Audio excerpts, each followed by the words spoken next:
you wanna hear about my private cloud? Yes, it says a hang over your head and goes. It rains But on is me it? all day. No, I finally got Final Fantasy VII Remake Integrate was finally on sale on Steam, and so it was on for 50% off, and it's like $100 game. So I was like, oh hell no, I need this. Cool, thanks. So I picked it up as like my own Christmas gift for myself, and the main character's name is Cloud, and I'm like, this is my personal Cloud. I'm gonna run around and hang out with my girlfriend in the slums. And I had the best day ever running around with my hot girlfriend. It was a good time. Ah, If you don't know the hot excellent. girlfriend, her name is Tifa. She is best girl. We take no others. There is no replacements. There is only Tifa.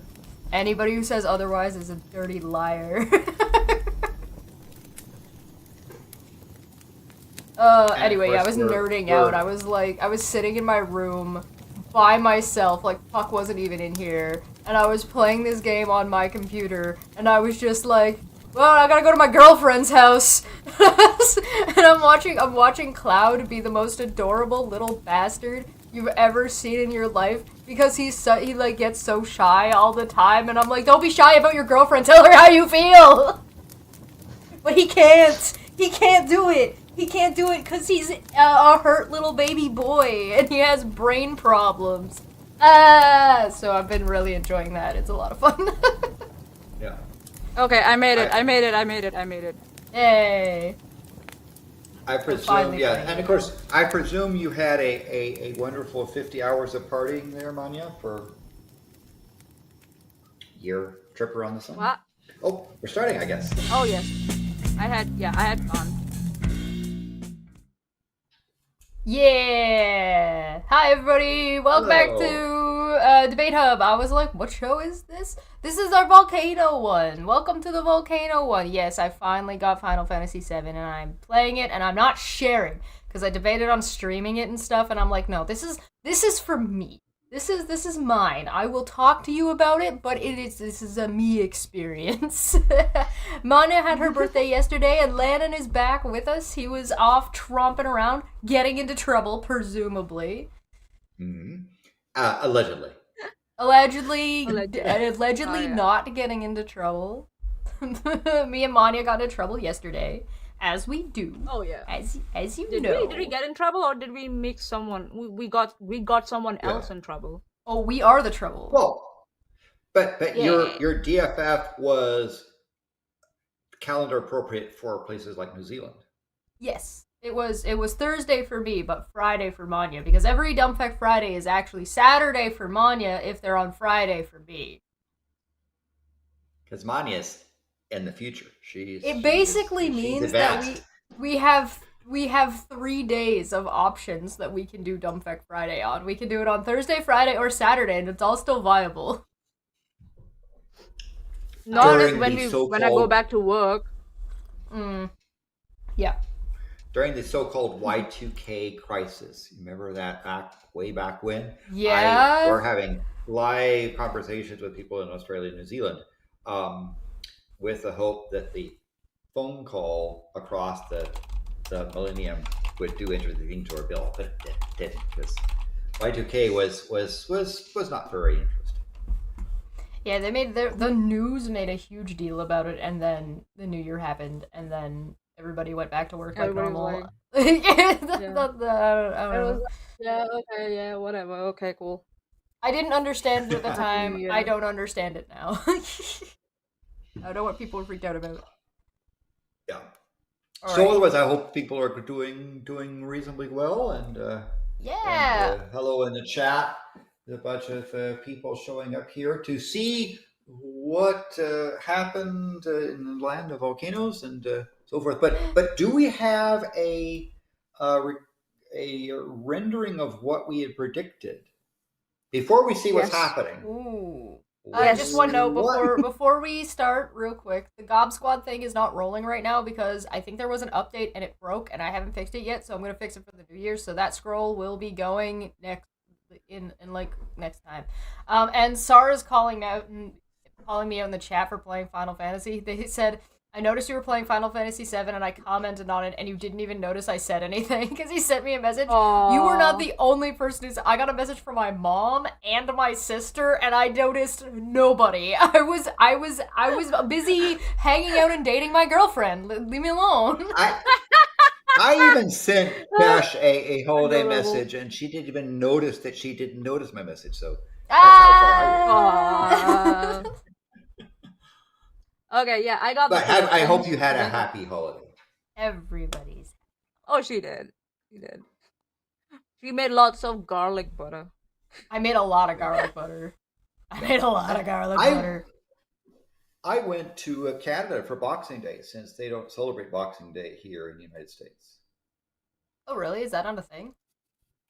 Yeah, we rebelled from the British Empire before Boxing Day became a thing, which I believe, if I'm correct, historically was a Queen Victoria era thing, and we were already separated.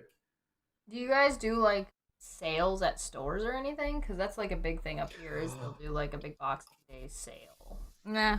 It's like we don't really have a Black Friday, but we kind of have a Black Friday because America has a Black Friday.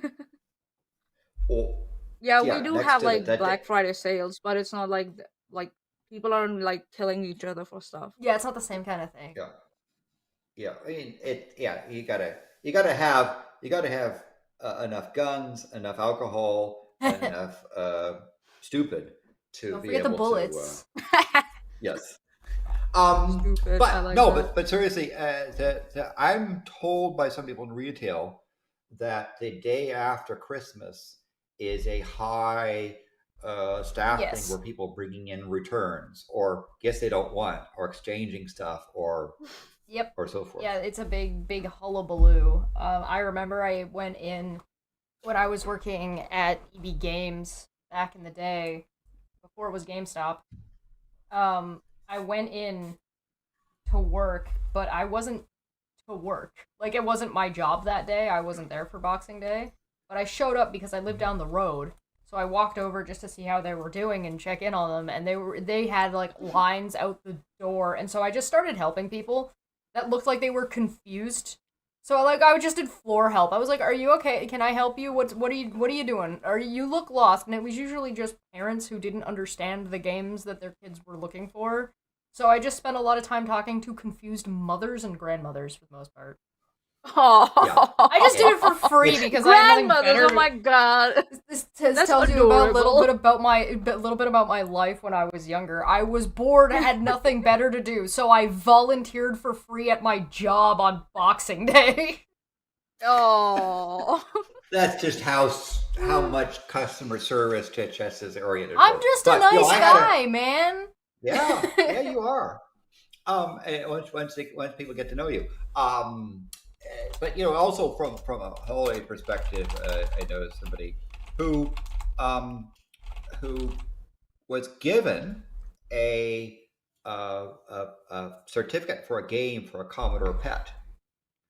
Oh yeah. And the spouse of the person thought that was a mistake from grandma, and tried to return it, but fortunately the person who received the gift said, no, they're actually a vintage computer person, and this was a sort of a here is a game for a Commodore PET that you could have for free, and they managed to risk it because they make, I mean, they're involved in the gaming in the computer game industry. They're a creator, but they also have a lot of vintage stuff, and so they had a Commodore PET thing, which I forget what the game was, but it was one of those cute things with the little pixel graphics that look sort of like nice.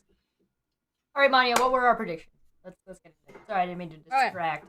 I've got Final Fantasy on the brain.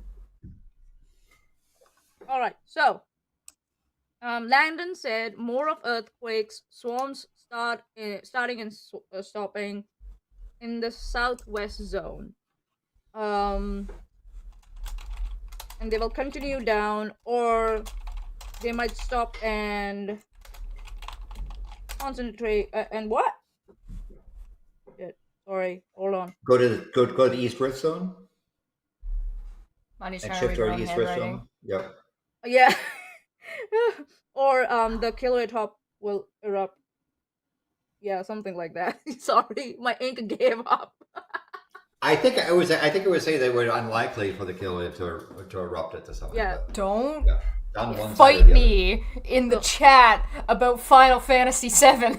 Do not start this. Oh God, no, guys, don't do that. This is the Volcano show, all right? This is not Final Fantasy VII like dueling going on. All right. Stay focused. Focus. She's talking to me, because I'll do it. I'll go off the handle. So, okay, I think so I wrote your predictions again because my pen had given up. The gas in the summit will continue to go lower, around 100 tons a day, and in November and December, DI events will come and go at the summit, but eventually southwest eruption, a major eruption, but no lava. I don't know what that meant, but I need to do it more properly. I think no lava at the summit, probably. Yeah. Oh yeah, so got it. Chesh was seeing more activity, inching closer to eruption. No follow-up eruption, like a firecracker. So I said more swarm of earthquakes up to the other volcano. DI events will continue while southwest settles and no eruptions, no lava. April said, still a lot of gas, but not much. Patty Pack, I think so. Swarm of deep earthquakes deep below towards the Mauna Loa. R3, D3, Y3. Big lava flow along southwest before Christmas Day. Yeah. And so what else? Southwest, no pit for gas to set. Oh, that's just yeah. So those are the predictions. I need to do that. Describe them better, man. We're pretty haphazard in our predictions as well. So there's also that. Yeah, but we predict in part to show how unpredictable Pele is. On the other hand, we also have, our predictions are sort of a bit more educated, and if you've been following along, you've been learning about the ebb and flows and rhythms of the mountain, so that your predictions may not be completely off the mark, just slightly off the mark. Yeah, they're not like based on nothing anymore at this point. Like we've got some. I mean, mine are probably the most based on nothing. I have the least amount of thing to base my prediction on. But it's no longer nothing because we've been doing this for over a year now. Yes. Yep. Yeah. And so let's see. Are we in? Where is the screen showing again? Yes. All right, there we go. So I must mention that in the news recently, we had some nice things going on with Iceland, right? And this was a initial fissure. In fact, this is sort of what we're expecting if we get a southwest rift zone accumulator to do, which is the long streams of lava fountain curtains. This would be sort of what we'd expect if we get a southwest rift eruption, where it kind of cracks along the spine and lots of lava pours out. Why does it look like Mexico in a Hollywood movie? Oh God. Because, but yeah, long fountain curtains are there, and when volcanoes do this sort of thing, the whole crack shows up there. And then as the crack kind of moves on, some of the smaller cracks stop, and some of the bigger fountains along the crack spine turn into eruptive vents, right? So you get a long curtain sheets that we saw before, and then it sort of evolves into this sort of thing where a couple of principal spots open up wider and they no longer need pressure along the entire you no longer have the significant pressure on the entire rift to have continuous flow. You end up starting with buildup of stuff, and it gets nice. You get nice as pretty. It turns these long rifts that now concentrate into a couple of points turn into actual vents and eventually mounds. Here's a live view of the current eruption in Iceland. This stuff that's way off to the side over here, these are cities. So this is not lava.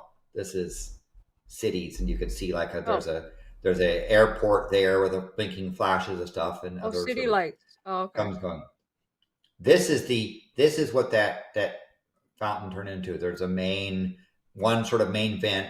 The long ridge is concentrated on the spot, and it's sort of dribbling out there. Not very eruptive. This is, if you look at the time over here, it's at 21 Iceland time. So it is, or down here at 21 Iceland time. So but that's what the current Icelandic volcano is doing. We also have to have some volcano porn, and here's our lava porn for it. It had some nice views. But as you may recall, volcanoes are a very common thing on planet Earth. And right now, at least this is a database of December 15th, there were 47 erupting volcanoes. Oh wow. In terms of 2023, we've had 69 volcanoes erupted. A little bit down from 2022, which was 80. So volcanoes are, it's like saying it's raining someplace. There's a volcano, there's multiple volcanoes. 47 is a little bit low for there. I mean, usually we see numbers closer to 50s to mid 50s, but hey, that's volcanoes come and go. As far as where, if you look at things here, here's a map showing you some of the principal places where red is major eruptions, and those minor eruptions there. Kilauea is not one of those at the moment because Kilauea is not erupting. But there's some things like the Italian one, Stromboli, is almost always erupting. Etna frequently erupts, but not at this time. The Icelandic one is down to kind of minor stuff. There's a couple of minor ones in Alaska. Central America has some out here, and in the islands. This rift zone in Africa is there. This particular one, there's a really nice rift valley in the northern part of Ethiopia. Unfortunately, they're having violence issues there, and it's an area that is unfortunately kind of off. It'd be really nice because they've got some really fantastic volcanic stuff. They just can't keep it going. Of course, Mount Erebus down here. See that there's the continuously erupting volcano in Antarctica. A couple in Kamchatka. There's one in Japan. Of course, Indonesia usually has the lion's share of volcanoes since it's a very islandy, volcano-y place. Here showing you, the Sandwich Islands. South Sandwich Islands has some spectacular ones going on. Big earthquakes over here. There was a earthquake magnitude 4.4 in Hawaii, and we'll look at that in just a moment. But again, you can see South America stuff, Africa, Indonesia, Pacific Islands, and various stuff on the Kamchatka Peninsula and Japan. So that's sort of the current set of things going forward with big earthquakes and whatnot. So let's dive into what is Madam Pele up to. Well, this is as of this morning on Friday, and we see the summit eruption rate is at 80 tons per day on yesterday, right? Most 80 tons, 80. Information you can get here on Volcano. once a Yes. month. So 80, that's down from 100. But again, that's almost to the point Yeah. where what is this 80 tons per day? Well, it's the previous lava lake that's still outgassing and cooling and some stuff. Right? It's sort of the it's the pie you've been put on the shelf and it's still outgassing, making pie smells. In this case, it's sulfur dioxide stinky smells. But that's not much. That's not much. I mean, you probably get similar levels of this stuff in a volcanic hot springs area. So not much. It's and 80 tons per day is kind of hard to measure. Earthquake wise, we've had some big earthquakes. Like we had a 4.4 magnitude event that occurred yesterday.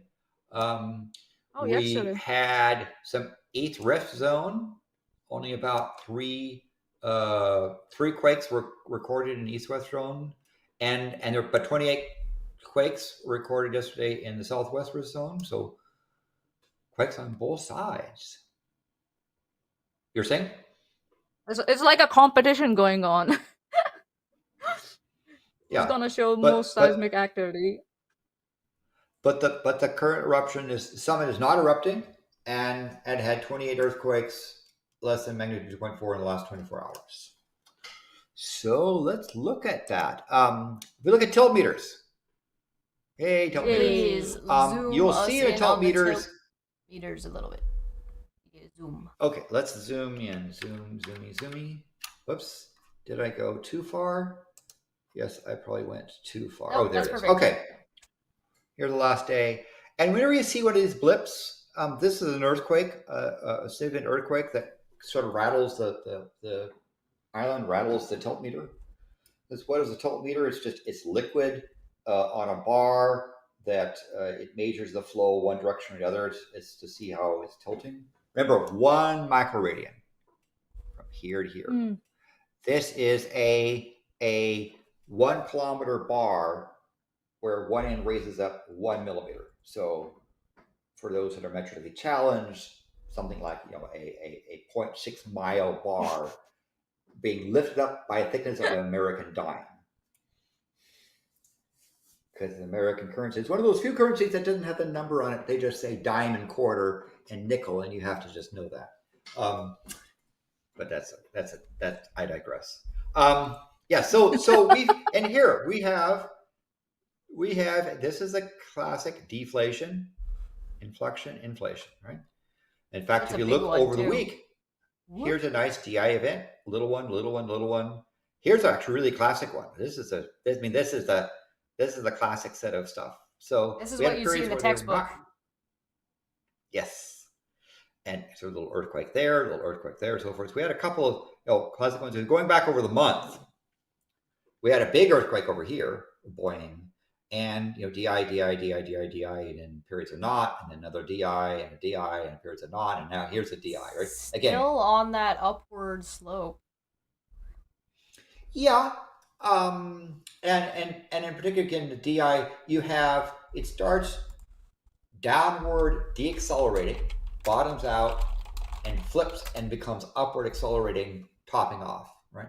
Bottom down, topping off, bottom down, topping off. This is sort of this little, cursive V type of shape.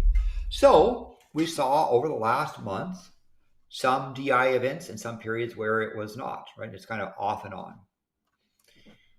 Why does a DI occur? Well, the typical model, for example, of this part here is that you've had dissolved gases boiling at the top of the magma chamber, and that gases has leaked out or gone back to the solution. And so the magma at the top of the magma chamber gets sort of stale and sinks down. And so this is the sinking down as the magma there. But then the magma chamber turns over. There's a rolling over. Why? Because there's fresh energy and material coming up from below. And at some point when it goes bloop and turns over, the new material, hotter material with gases comes to the top and it begins to expand again. So deflation, inflation. Now let's look at this is across the summit. And Here we see that the last month of stuff, we've actually had an uptick. Last time we saw this sort of kind of up and down sort of there. It's a little bit of an uptick. Remember, this change occurred when the eruption started and stopped. Another eruption start and stop period. So these big jumps are the final part of the magma reaching towards the surface, breaking open, expanding the surface as it pushes to erupt on the summit, and that outpouring of gases. Maybe we saw things on like 100,000 tons per day, causes the top to deflate. So these sort of spikes are common post indicator that you've had an eruption. But leading up to it, you get the thing where the summit is stretching, and what this is 1 meter of distance across several kilometers of the Corrales caldera. So the mountain, the top is definitely stretching, and definitely is up there. In the longer 5-year trend, it still is this upward trend that's going up a little bit faster. Where we had here was an eruption, eruption. I cannot believe chat right now. How immature are all of you to be looking at POO as a measurement and a point on the graph and thinking of poo and butts? What's wrong with you guys? Did you not hear about the outgas? Were you not listening when Landon was talking about the outgassing? Come on, people. Yes. Farts, everyone farts. And it's not po-o, it's poo-oo. Oh, okay. Poo-oo. That's the event that's over. If here's a summit over here with Holy Mountain Maui, Poo-o is along the East Rift Zone. It was a famous event that for about 35 years had lots of lava come out on the side. All right, so we Tacos. See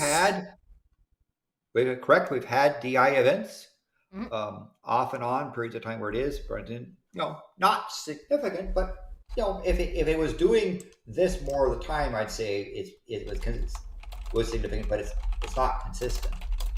Gas wise, 80 tons per day. It's essentially low on the outgassing phase. Now, if you recall, when it last erupted, we had a bunch of stuff. Here is if you zoom in a bit more.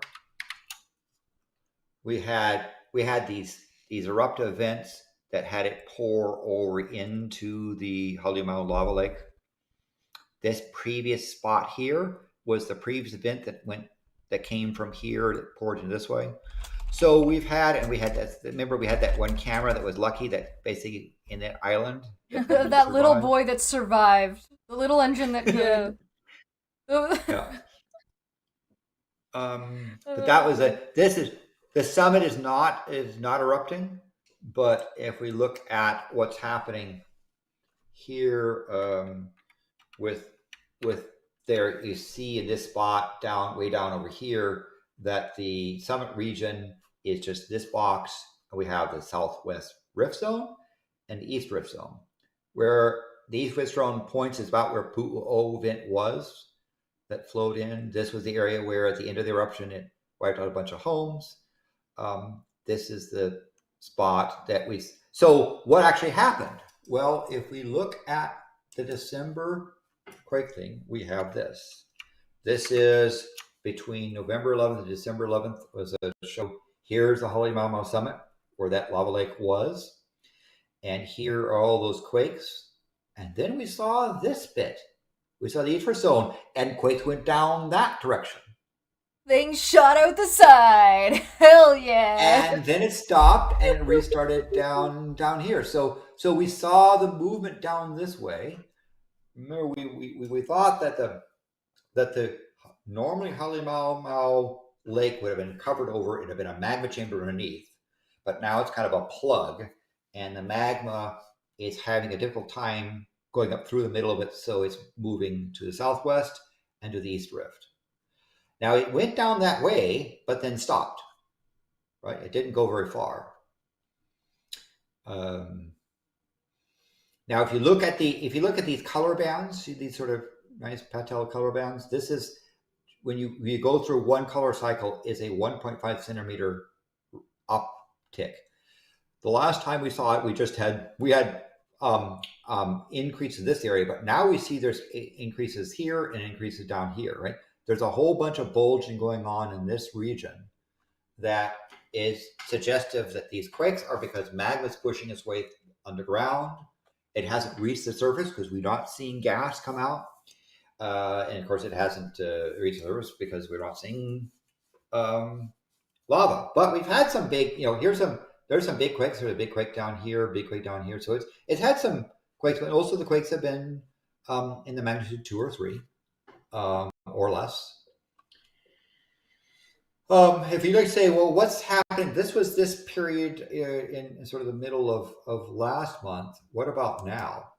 Well, here's Mauna Loa. Here's a summit of Kilauea up here.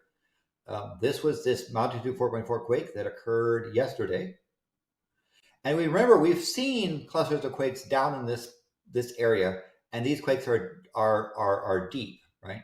Tend to be deep. That's presumably where the coming up from the mantle deep in the earth rises, and it sends material up to Kilauea, up to Mauna Loa, and up to the seamount down here. But now we're seeing that these quakes are not going down the rift zone this way, but they're going back down the southwest zone. In fact, if you look at more and more detail, we see that the quakes that we see, while small, and let's look at just the ones that are small, magnitude 1, magnitude 2 type quakes, are occurring again down the southwest rift zone.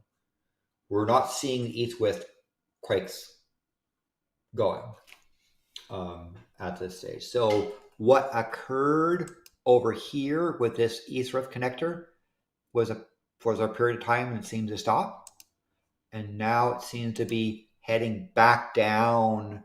The earthquakes are heading down the west rift zone, down this. The quakes are occurring in this part of the connector right there. Heading there and there. So it's sort of switched its direction yet again. Camera-wise, I mean, there are pictures of cameras. Here's, for example, looking down the southwest rift zone. Can you zoom that in for us a little bit? Hey, there it is. All right. And looking here, we see this is what the southwest rift zone looks like. This pipe here, by the way, is cabling to an instrument, which is why that stuff is on the ground. But this is looking down that southwest zone, so it is an area. If we go back to the map, it's actually off that direction. So I think it's probably it's in this area. We've set up a camera in this area just in case it erupts. Let's go back to the spot. This might be one of the places that it might erupt, but Madam Pele might have her own ideas. This Mauna Loa, the big long mountain back then. What's the elevation on where we're looking right now? Elevation is around 1,500 meters, around 4,000 feet. Because this looks like a desert suddenly, and so I thought it'd be interesting to just put into perspective. This is actually up the mountain. Yes, and the incline. Go ahead. The incline, the angle is so little. So you're this flat, everybody. Confirmed. These mountains, shield volcanoes, have very running lava, and so they tend to spread out quite far. This from here to here on the long mountain, this is probably about 120 kilometer span you're looking out there, right? And that's a very good question. You're not even seeing the edges of the island, right? This is just sort of the center part of the island. But you said in desert, right? This area here has had scores and scores and scores of acid rain dumped on it. That would make sense, yeah. Alex in the chat says, why does volcanic soil always look like delicious chocolate brownies? Part of it is the acidity. Yes. So here's just showing you the gas area here, and we can see that when the summit was erupting all those years, the trade winds were blowing off in the direction of southwest, and so most of this region over here of the island has had acid basically dumped on it, um, and so it tends to be the drier part of the island. So when you look at some place like, if we go back to, let's go back to the island over here. Up here in Hilo is some of the wettest places on Earth. Where in this area here, you'll get, you can get monsoon-like rains where half meter to a meter of rain can dump in a short period of time. So some of the spots in the world are here, and some of the dry spots are over here. In part, this giant volcano tends to shield this area. So the storms that come in stop, rain on the side of the volcano and flood this way, and are dry on this spot. So you were correct in showing that this is relatively dry. Now, it's not quite a desert because you can see there's plants here. This is material that probably erupted in 1974 and 1971. And so it does have actually some mature trees. Birds drop things in their poop that seed that's in a spot that has all this rich nutrients that are basically breaking down the soil, creates a little bit of yummy stuff for plants, and you get plants that grow. So this is what the volcano looks. Okay. Mr. Garrick is asking what makes it acidic. Well, good question. Mirror that sulfur dioxide we're talking about. And when sulfur dioxide mixed with water, you get sulfuric acid, H2SO4, and you also can get some hydrofluoric acid, which is even worse. I do not recommend. 0 out of 10 breathing. Would not sniff again. Yes, and so you get stuff, but recognize that acid in part begins to break down the top of the rock, which is rich in nutrients, and some of the first lichens and so forth start off in this warm, rich, nutrient rock that begins to break down the soil, and then seeds come in, and then plants come in, and the roots start breaking forward. So this is 50 years after the eruption, what it looks like. Give it another 50 years, and there will be shrubs and mature trees and so forth. You can tell there was an eruption, but it will be much less. 250 years, again, if nothing else happened, it would turn into a nice lush forest. Yeah. But chances are, so Mr. Garrick is. Yeah, Mr. Garrick is asking a follow-up question. In totality, where does it come from? Are you asking what is the source for the acid, or what is the source for the sulfur dioxide that converts to acid? If you're asking for the source of sulfur dioxide that converts to acid when it mixes with or reacts with rainwater, it comes from the volcano itself. There are fissures along the rips and around the volcano, and even in at the summit, from where the sulfur dioxide seeps through or leaks through when it's pressurized towards the surface. Yes. So that's the SO2 coming up. So if a wind is coming and it's bringing clouds and there's sulfur dioxide going up, they will interact, and the wind will continue to blow them away in the direction where it's going. And then when waterfall happens, we'll have hydrogen sulfate or sulfite. Yeah. So that's what, It basically, because not everything breaks down at the same rate before the volcano is releasing everything, the pressure, the heat, the mix of the entire process of what's happening deeper underground basically starts to separate all the pieces. So if you take a rock, it's basically like, we're going to take this rock and we're going to take everything that's underground and we're going to start separating it, because it all reacts under different pressures at a different rate. So it starts separating out into basically what we, for colloquially, for the sake of this conversation, call base forms. And so you get your gases separate out, your liquids separate out, but then nothing can maintain being a liquid for only certain amounts of time. So certain things will become gases at different rates, and so all of the different pieces that make up like the liquid all separate into their gases at different rates, and so when it becomes gas, it becomes easier for it to move around under a pressurized system, and it'll start outgassing, and that was the outgassing we were talking about. That outgassing starts to mix with the atmosphere above the, so it's now remixing when it was all separated, and when it remixes, it will create different agents, two of which I think we discussed are acidic in nature. Yeah.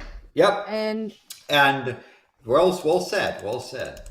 Thanks. I'm I'm a showing helper. here.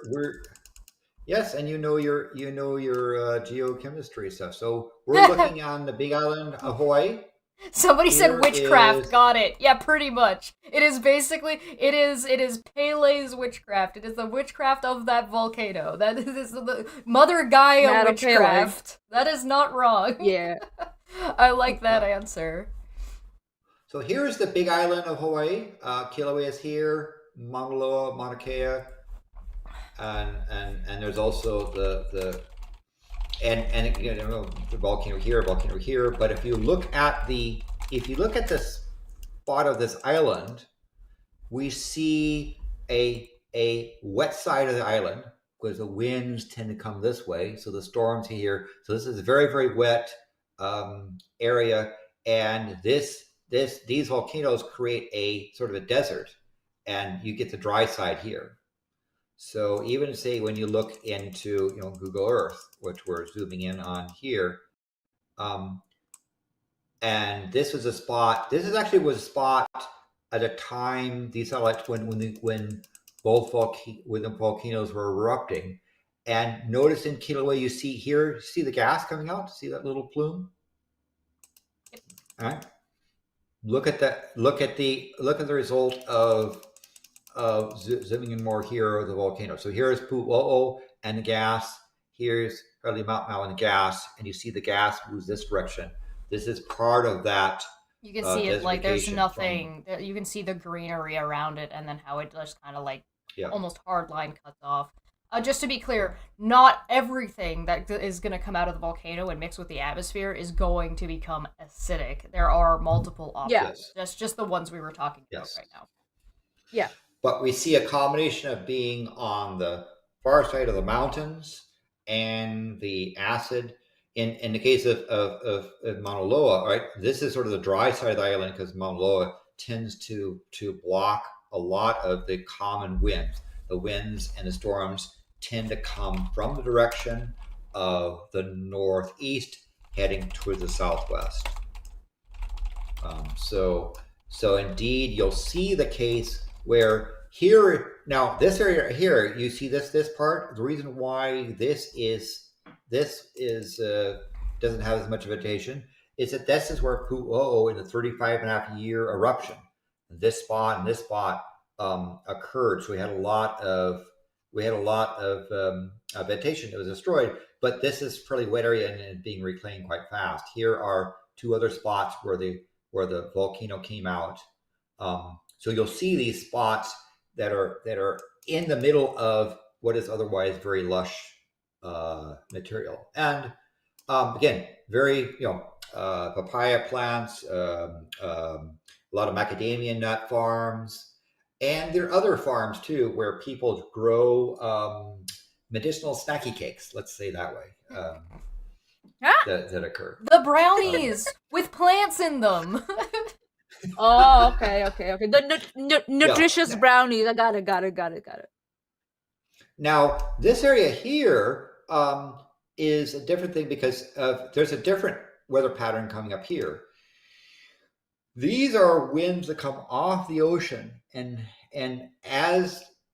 towards the afternoon, as the air cools down, this air up the slope of Mauna Loa contracts and pulls moist air in, and so the rain starts here. And this is an area where around in the mid-afternoon you can almost set your watch to it, you'll get rain that goes up the slope and then stops because it kind of limit on how far up the slope it'll go. Because it's right now at the top of Mauna Loa, there's actually is ice. So it goes up quite significantly. This is around 4,300 meters, around 13,700 feet. So this is a long distance, but it's a gradual slope. So you have this combination of desert stuff, trade winds, shields. All brownies have plants in them. Listen, I know. Don't you're gonna that's a common fact. pedantic me about the recipe for brownies. Yeah. There's flour and chocolate in most. There's usually chocolate in brownies. I don't know if there is and the green brownie stuff. that doesn't have. Yeah. We know. I didn't maybe chocolate counts as a plant, right? Well, it's a plant-based confection. A legume. I don't know. So had you seen this area around 1980, you would not have seen any very much significant plants here. This is the very beginnings of the reclaiming of the area. Again, we haven't had eruptions here for over 50 years. But also, it has all this acid dumped in it, so it's been a little bit slower in the recovery. But the reason why we don't think this will get into a full-fledged forest is it's very likely that we'll have eruptions in this area again, changing the landscape. Let's look at the Halimamos. So much. So what took almost 40 years? 30 to 35 years for the magma that was on the surface, or the lava, to break down and to go from black or silver to brown. Yeah. After so many years of acidic rain and everything breaking it down, now we see some plants sprouting. So it's 30 to 35 years. Oh my, yeah. Okay, cool. I'm just gonna answer. That's actually relatively slow because there are spots on the 1980 eruption that are now reasonably forested, but that's because they didn't have acid rain dumped on them and they're on the wet side of the island. That's fair. Real quick, just because Mr. Garrick asked a follow-up question about pressure, which I'm going to take as just a generic question about the way pressure functions. And so the best example I could think of while I was considering the question is a popcorn kernel. A popcorn kernel that you can get from just a piece of corn just sits around, but when you put it in a microwave, it starts making the molecules go fast. And when the molecules inside the popcorn start going fast, it starts creating friction. And so it gets hotter and hotter and hotter until the popcorn pops. Now what you'll notice will happen if you actually look at your popcorn when you pull it out, it is steaming. So the liquid that is inside the popcorn kernel is escaping and it is outgassing. And so the liquid that was in the kernel, had you just consumed it as a kernel, has gotten to a certain temperature that it is separate and under pressure because it is inside a kernel, is now separating out and outgassing out of the kernel as it does its thing. And so you get what happens is you get a change in what it was to processing to what it explodes into and it separates out, and that's why it has a different flavor, why it has a different texture, it's still popcorn. The kernel is still all the same, it's all made up of the same stuff. It just changed because you've applied heat and pressure to it. I mean, you can put caramel on top of it if you want. That's fine. Yeah. Well, basically what she said it very nicely, that what happens is and Landon explained, when air cools down, it contracts, so the pressure drops and it pulls stuff in. When air is hot and warm, it expands, so everything just goes out. So that's what basically is. Gravity can cause pressure, but the type of pressure we're talking about is more of a confined space where there's a lot of movement. So if you take a bunch of, llamas, and you put them into a barn, and they're all just kind of hanging out in there, but then you take a dog and you throw the dog in there and tell it to freak out the llamas will start, vibrating and moving around and bumping into each other and yada, yada, yada, yada. And then when you open the doors, they'll all flood out of those doors. there's pressure building up, there's anxiety building up, there's stress building up. Yeah. When you open the doors, all that stress gets released, and all the llamas go running around, and the dog goes running around, and everybody has a grand old time. Yes. Yeah. And I think these are really good, good analogies there. Recognize as well, what you talk about, where does it come from in a volcano? Magma, liquid rock or rock that's sort of a plasticity, underground is still rock, and from point of view of gravity, it wants to go towards the center of the earth. Why does it come up the top and out? Because in magma deep underground, it's under high pressure. Gases like sulfuric acid and water and carbon dioxide and so forth are under such high pressure that they're liquefied, just like a gas cylinder. You have a liquid natural gas cylinder that's under pressure, right? The material deep in the ground is not in vapor form. It's under such pressure that vapor is turned to liquid. But as the magma, right? Sorry. The llamas get too hyper. You open up the doors, and the llamas vibrate so much that they float into the sky and become clouds, and that's where clouds come from. Llama clouds. Oh, that's adorable. Yes, I guess these are the llamas up here, right? But as one of the things is that there are other the boiling point of various gases depends upon their composition. So there are materials in magma that boil at a much higher temperature and pressure, and when it boils, when it begins to come out of solution, it pushes up the magma, right? It's Spanish, popcorn kernelling. It's llama barn evacuating. And so that tends to give the magma the loft.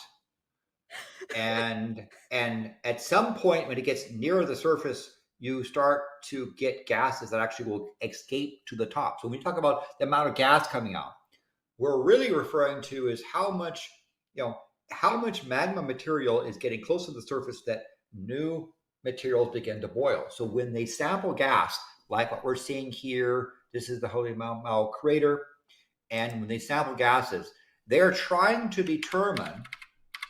So here's outgassing. This is the 80 tons of the. They're also looking at other trace gases to try to determine what material, what kind of llamas are coming out of the magma. And so again, the magma would prefer, because it's rock, to go down, but the fizzing, the boiling pushes it up and out, and that's where you get eruptions. So we often will try to determine if eruptions are going to be occurring by monitoring the gases coming out, the amount of gases, the type of gases, because that tells you where is it boiling, how deep is it, how close is the magma to it. Plus you get earthquakes, other things. So this is why I get sent to the back of the classroom, by the way. We're looking at the Halemaumau summit. It is the lava lake, which is now just crusted over. So presuming most of this gas is from older, recent eruption that's still sort of outgassing. This is that side vent that poured in area, but and you'll see a lot of residuals of this white material here is condensate from those gases that have been left behind as it outgasses. Again, this is a very small amount of gas coming out at the summit. Here is looking from the side, so a little less aggressive on there. This was that side vent, not the last eruption, but the eruption before last. It came on this side and flowed into the center. But it appears now that this is such a formidable barrier that instead of it being a liquid lake is now pretty congealed rock. And the magma, if we go back to the maps here, the magma came in this side or came in this side. It seems to be having a difficult time breaking through this, which appears to be Maanyaa plug. So what is it doing? The magma is moving down the spine this way and down the spine that way. And understand, well, why is magma pressuring up the rock? Well, it's that boiling that's occurring, which cracks the rock. That's the popcorn going pop, right?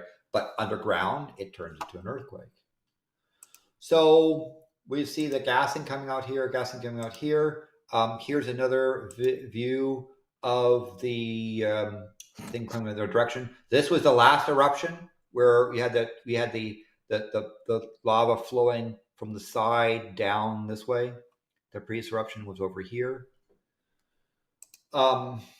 This again showing the again looking into the summit, and we see the last of the eruptions sort of outgassing and sort of the condensate of the outgassing that's occurring again in the summit area. We don't see any of that. We don't see gassing. We don't see gas eruptions occurring in this area here. This is fairly old, and while the magma's moving down here, while this has been pushed up as much as 10 centimeters over the last month and a half, it hasn't made enough of a crack for the gases to begin to escape. So we're not sensing volcanic gases coming here, and certainly the gas will come out before the magma reaches the surface and turn into an eruption. Where when it erupts, it'll be something probably in the order of something like this. This will be probably what happens when it begins to erupt. Like in Iceland, we have a long fissure with lots of fountains, really, really pretty. It'll quickly turn into just a couple of favored vents and then turn into probably one vent. Obligatory reminder to never trust a fart. Yes. This is the thermal. This is the thermal camera showing you the Lahaina Lake in If you infrared. feel that rumbling, it's important to get to a safe place. And do not swim in lava. Yeah, no. This channel does not endorse lava swimming by people. Yeah, no. Or llamas. Don't be going blaming us if you get into the lava lake to swim, okay? Yeah.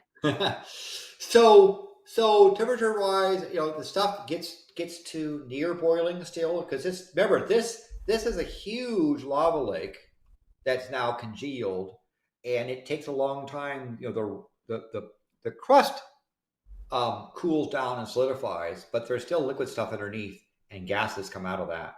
So it is still reasonably warm from a thermal point of view.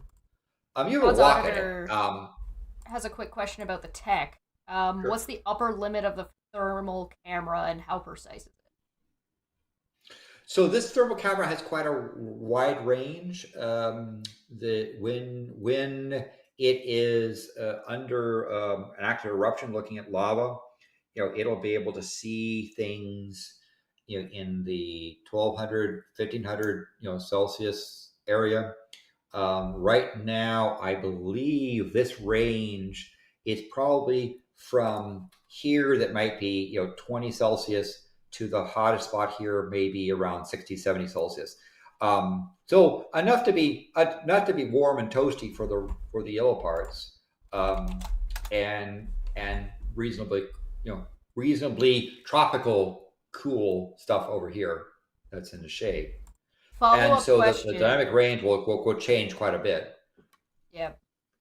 Follow-up question from Czar, as a semi-serious question: is there a living creature that could swim in lava and survive on Earth? So we do have sharks. We do have a species of sharks that do survive in the waters around the volcanoes, where the lava, leaks out into the ocean. So around thermal vents, there are a lot of creatures that live in and around thermal vents in very high temperatures, but not lava. And they're surrounded by water. They're in deep water, which is carrying away the heat very effectively. Yeah. And even though you have those under ocean thermal vents, they don't go right into the super boiling stuff. They go near it. Yeah. So they'll you'll have lots of different creatures deep in the ocean that will live around these vents, and you'll get larger creatures like sharks and some fish that will swim in and around these what we would consider too hot to be swimming in waters. but it doesn't get quite so far as lava because there's just too many problems for carbon-based life forms in when it comes to lava. Temperature, yeah. And so I'm trying to get this page to reload, but it may not be wanting to reload. But I was going to give another thing. We're going to look for another thermal thing that has the temperature scale on the side. Brian Stevens actually has a you. follow-up answer to that Okay. question. Is that a thermophile is an organism, a type of extremophile that thrives at relatively high temperatures between 41 and 122 degrees Celsius. Neat. There's lots of weird stuff out there. Now, could something survive in lava? I don't know, maybe if it had the right stuff. So when you see something like this, right? This is superheated water and under high pressure. So this is things that are probably in the 200 Celsius or more. Yep. There's not going to be living things inside here, but living things hang around it. That's relatively warm, but not biologically hazardous. It's warm and it's got all that good shit coming out. Yes, there's lots of stuff. So if you look at some of the thermal events here, there's lots of critters. You get both bacteria creating colonies, and you also get critters, weird critters. Here's a couple of critters there that hang around it. They won't be inside the high temperature stuff, but they will be near it because it's not lots of nutrients, lots of sources. Again, volcanoes produce lots of nutrient stuff. If you look at the North Island of New Zealand, it is some of the richest farmland in the world because all those volcanoes said, "Hey, life, here's a bunch of stuff to chow on and grow." Work with. Yes, it puts out some acid stuff, but it also puts out lots of things that are very yummy for biological bits to do their thing. Pokemon that have canonically been in lava include Slugma, Macargo, Groudon, Magmar, Charizard kind of for amounts of times, like survive and then come out. You can't survive yet. Interestingly enough, Arcanine and Growlithe in Pokemon Snap. Growlithe? Yep. Growlithe. Oh my goodness. Yep. Okay, that's interesting. Camerupt is also a volcano. Torkoal as well, yes. Yeah. Many fire Pokemon, but not all fire Pokemon, are very lava adjacent.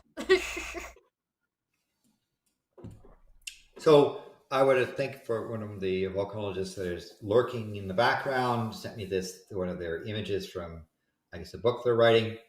And we see, here's magma, right down here, liquid rock, that's 1200 Celsius. It is working its way up through. When the top of the magma, you get that boiling. This is where the DI events occur, and the gases come up. You get a reaction zone around 400. It hits but this is a case where you get seawater that's seeping down in, that heats up, and then brings to the surface material. So you got seawater that's reached down, just like if this one land. This would be a thermal hot springs and geysers. This is a case of a under ocean geyser where the material comes up, and you'll have stuff coming out that maybe at 350 Celsius, whereas around the area might be up to 6 degrees Celsius. So biological critters are going to be around this region because it's a source of nutrients, and it has all kinds of interesting minerals and so forth. The plume will be a little bit warmer than the normal. Under ocean stuff is relatively cold, like 2 Celsius. Hey, and Landon. This plume creates things. How do you feel about doing a quote-unquote special volcano show where we bring Dapper on as well and have a conversation about the evolution of life around volcanoes and around, like, both above ground and in the ocean? That would be really good because we tend to, on this show, focus on what will the volcano do next, but having stuff about volcanic volcanoes and life that evolves and so forth, so these events would be How really it- quite a wonderful thing. It's a Mm-hmm. Okay, we'll look Yeah. at getting that done. I'll send a message to everyone. because I can I know that the people talk about that perhaps life on Earth began near some of these springs where you had lots of warm chemical soup stuff to do things. Life, if it got started, got a boost around these regions. And even though you might think of volcanoes as destructive, when you look at stuff like this, right, you're thinking destruction. But if you look at a broader view of it, this is creating a very rich nutrient area that will turn into an amazing life forms, and plants will just explode in the happy times. Once the llamas get out of the barn, they return back to being happy llamas. So yes, it looks formidable, but in a couple of decades, this will turn into much richer than it would have been if they hadn't erupted.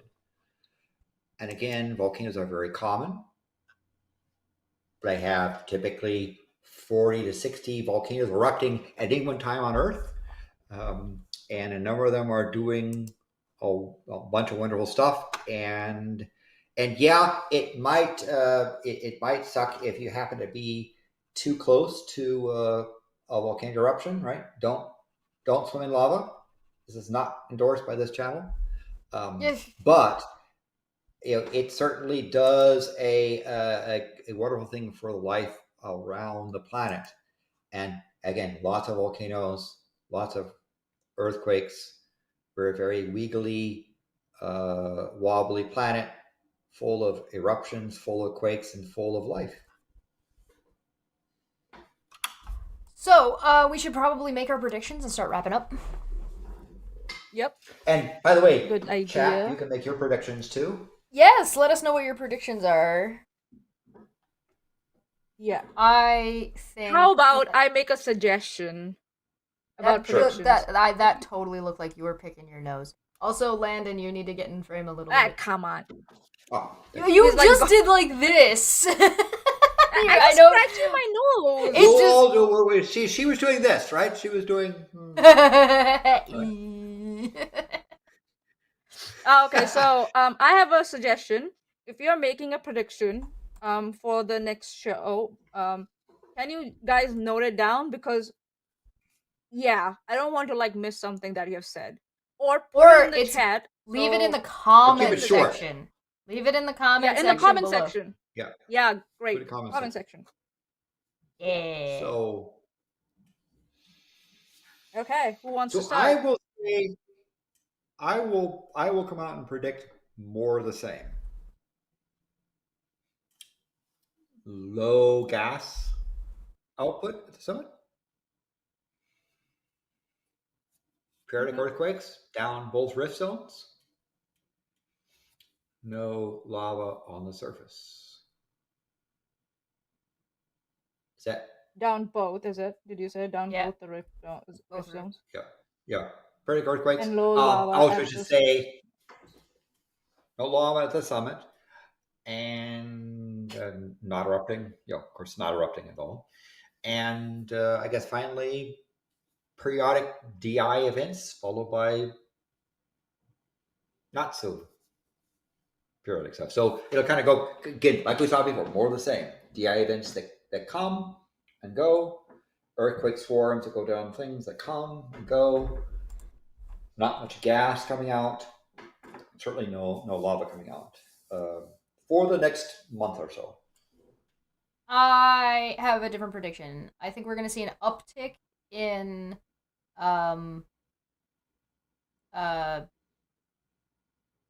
rumbly bits. Earthquakes. There we go. We're going to see an uptick in earthquakes. We're going to see a couple that are a little bit deeper, and we're going to see an increase in gas flow. Increase in outgassing. Also, no lava, though. I don't think we're going to see a lava yet. Not this month.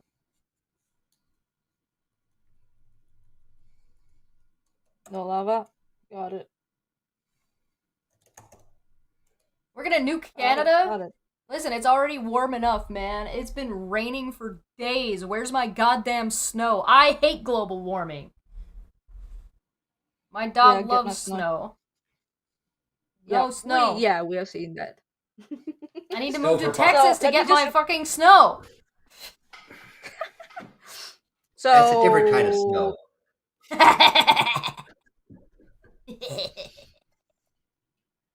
The Cheshire, I'm going to repeat it for you. Uptick in the earthquakes, couple that are deeper, increase in outgassing, no lava this month. Yeah. Yeah. So the difference between my prediction and Chess's prediction is that Chesh is thinking that we'll have a more energetic The earthquake gas. hits, Yep. and the gas will be revving up.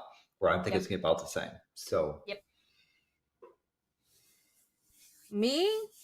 I'm always happy when Madam Pele dances, so I'm just saying, can't you just start dancing along the southwest rift and give us some yeah, spectacular lava flow, please? Thank you. those I would like to long point out for chain of anybody fountains. Yeah. for anybody curious, we started the show at 4 p.m. my time, and this is the light. This is my window's been open the whole time. So it's gotten a little bit darker, but that was like it's a gray, it's overcast, it's raining. I didn't turn on my big light. I've only got my little side lamp on. This is what it looks like right now in Canada. This is why people get like the blues of like the seasonal depression shit. Where's my goddamn snow? It is, but you know, I'm getting your angry. latest, your earliest sunset isn't going to occur until about Yes. January 6th or so. I was gonna say the 7th, but yeah, And that sounds about right. You're and probably around more that accurate time. than I am. So it is yeah, maybe it's the 7th. It's a case, you know, I find that the opposite, which is just continuous daylight all the time, is not so fun. But you're right. I would prefer a little bit more snow. We are in an El Nino pattern, and for us in the Pacific Northwest, it means warmer than normal and a little bit drier than normal. But for a dry year, it's normal. It's yeah, I live in an area that's got like nearby swamp and like it's humid here a lot of the time, so it's not unusual. Normally, what you would expect to see, normally, I'm saying normally very loosely, all this rain would be snow. And so now we're still getting all of the precipitation, but it's not cold enough. It's been +6. This is the worst. Yes, Ugh. we set the for this day of the year, we set the high temperature record for this day of the year. Yep. For our region. Yep. Um, Yep. All right. but again, if you talk about, so you get to compare like thing for we're typical of an El Nino winter, but you know, warmer than stuff and no snow. Okay, we are looking to wrap up. What's everybody got going on in the coming? Well, any predictions for Maanyaa? Do you have any predictions? Yeah, she Any, predicted more. She wants Volcano. She wants dancing. Well, that's right. That Oh, but yeah. I meant Along the in Southwest chat. Summit, yeah. Oh, chat. Yeah. Chat was saying. Let me look real quick. I did see chat. April said that she agrees with Landon in the prediction, and I don't see anyone else. Brian said I predict Iceland will be interesting for a while. Yes, it's a very volcanic place. It's generic said it looks like Silent Hill where he lives. That's pretty funny. But yeah, not too many predictions this time. Yeah, but if you do get you come up with any, put them in the comments. Put them in the comments. Yeah. All right. Yeah. What's everybody got going on? We've got Dumb Fact Friday on Friday. We've got a. When's our next? Where's my phone? Oh, it's plugged in. Our next thing, tavern. I'm not okay. Yeah, coming up. I believe what's coming up there. The 13th is going to be our next microbrew, and the 27th will be our next proper tavern. If I'm not mistaken. Yeah. I believe that's the case.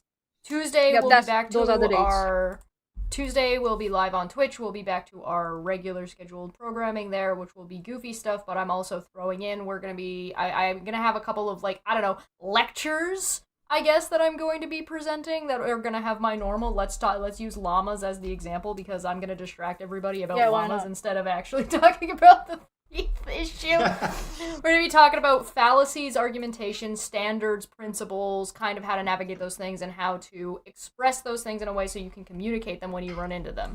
Because I've noticed that like with all the stuff we've kind of covered recently on the channel, there's like a whole lot of people all kind of feeling the same way and noticing the same thing, but not really knowing how to communicate what it is that they're seeing.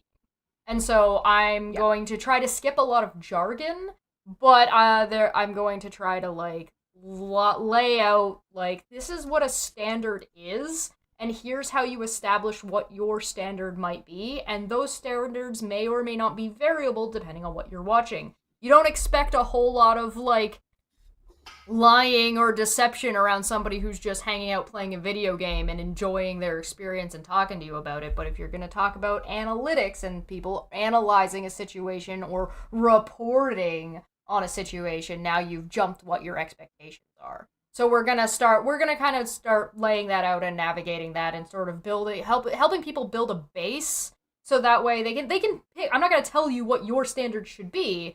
I'm just going to explain to you how to build and exercise and practice whatever standard you decide you think, as well as help you recognize that somebody else's standard might be different, why, and how to navigate a conversation when you're coming from different angles like that. That's what I'm working on. It's going to be a project. If you're not following on Twitch, you're going to be able to see me doing this live. On YouTube, you'll get it in video format. Yeah. Cool. Yay. What are you doing, Maanyaa? Nothing much. Dreading to go back to work again. Yeah, that date is coming closer. But yeah, if you're wondering where the Dumb Fact Friday happened for today, it happened yesterday. So it's on there, so you can go and catch up with it if you would like to. And yeah, Hey, New Zealand time. I think so. Yes. Yay.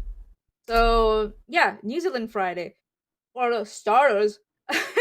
And then yeah, I hang out in Chesh's Discord. I'm just lazing around this whole like holiday season. I'm just like, I've taken leave and I'm just like, yeah, you want something? Okay, I'll be ready. I don't care about the timings till the 7th of January. So yeah, so you'll see me on Dumb Fact Friday and most probably on Unnamed Tavern also. So I'll see you guys around. And of course, raging on Twitter sometimes. So sometimes. What are you up to, Landon? Landon's part of a super secret group of internet Navy SEALs that are currently trying to destroy Elon Musk. No comment. So definitely. Well, I guess there's things that we have of course, Kendrick monitors the Volcano and doing a lot of programming coding for various projects, including this National Obfuscated C Code contest. We are going to begin construction. So this area that I'm in is going to be all torn up and kerfuffled for months. So Yay. I have to get stuff from here Finally. to a different spot where it isn't going to be torn up. And we may have interesting difficulties of trying to hold a show while people are jackhammering and banging on walls and that sort of thing. Hey, we'll listen, see how some that shows goes. are built around jackhammering. Don't worry about it. For our first stuff. There is also, certainly the Unnamed Tavern, which is not a tavern, by the way. It's just it's important to note that. Now, Unnamed Tavern is not a tavern. The week after our January Unnamed Tavern is not a tavern show on January 13th, on the 20th, going to be the first episode of the BE show, Before Earth show, and it's going to talk about 5 things going from the Big Bang process to a show dealing with the first trillionth of a second in the Big Bang process to several million years and blah blah blah. Nice. Evolving of galaxies and clusters and planets and going up right to the point where you have an Earth-Moon system forming. So we're going to do that in 5 shows once a month. And the first one is scheduled for January 20th. So I have to go and study up again on my Big Bang processes here. So catch that. And meanwhile, monitoring what Volcano's doing and trying to figure out how to put a telescope on near the south pole of the moon. Yeah. Yeah. That's exciting. That will be This is brilliant. going to be a fun year coming up. I hope everybody had a wonderful holiday. If you didn't have a wonderful holiday, I hope that the great reset of the rollover that is completely arbitrary and we made it the fuck up helps you feel better, and it makes your next set of time a lot better. Thank you everybody for joining us. This has been a lot of fun. And we will see you guys next time. Bye! Bye. Bye. Cheers.